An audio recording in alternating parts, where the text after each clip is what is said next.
चंद्रभान नाम का एक राजा था। उनका जो राज्य था बड़ा ही समृद्ध था। राज्य के प्रजा प्रसन्न और संतुष्ट थी।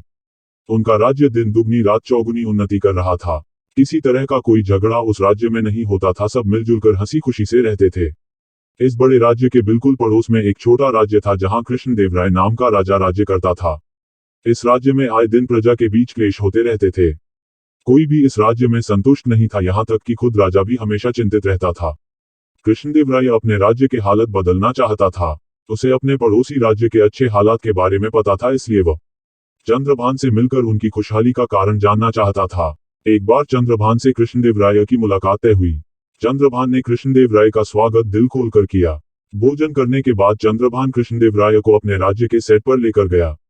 वहां भी गए कृष्णदेवराय ने देखा कि हर जगह लोग बड़े सुखी और संतुष्ट है।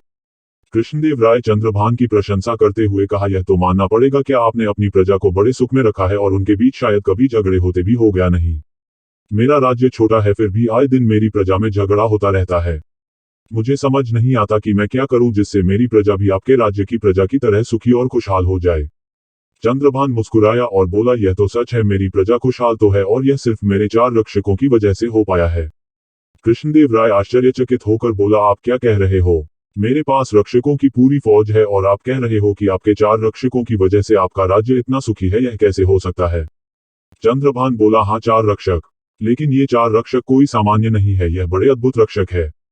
चलो मैं तुम्हें इन 4 रक्षकों के बारे में बताता हूँ। मेरा पहला रक्षक है सत्य। रक्षक मुझे झूठ बोलने से रोकता है, इसलिए मेरे प्रजा में विश्वास बना रहता है कि राजा जो हमेशा सत्य बोलता है वह किसी का बुरा या असत्य नहीं करेगा। मेरा दूसरा रक्षक है प्रेम। यह रक्षक मुझे अपने प्रजा से घृणा करने से रोकता है, जिससे मैं मेरी प्रजा का दिल जीत पाता हूँ। कृष्णदेवराय उत्साहित होकर बोला, और तीसरा रक्षक कौन है? मेरा तीसरा रक्षक है त्याग। इसी रक्षक के बदौलत में मैं लालच का त्याग करके अपने प्रजा का हित हमेशा सोच सकता हूँ। हर राजा के पास यह रक्षक होना चाहिए, जिससे वह स्वार्थी ना होकर प्रजा की भलाई के बारे में पहले सोचे। जो राजा स्वार्थी होता है वह हमेशा अपने खजाने को भरने की फिराक में रहता है, उसे अपनी प्रजा की कोई पड़ी नहीं होती। आखिरी और चौथा रक्षक है न्याय।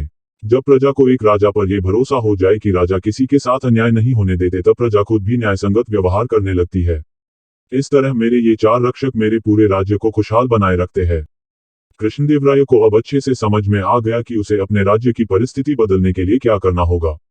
उसने चंद्रभान को आभार प्रकट किया और प्रसन्न मन से अपने राज्य लौट गया।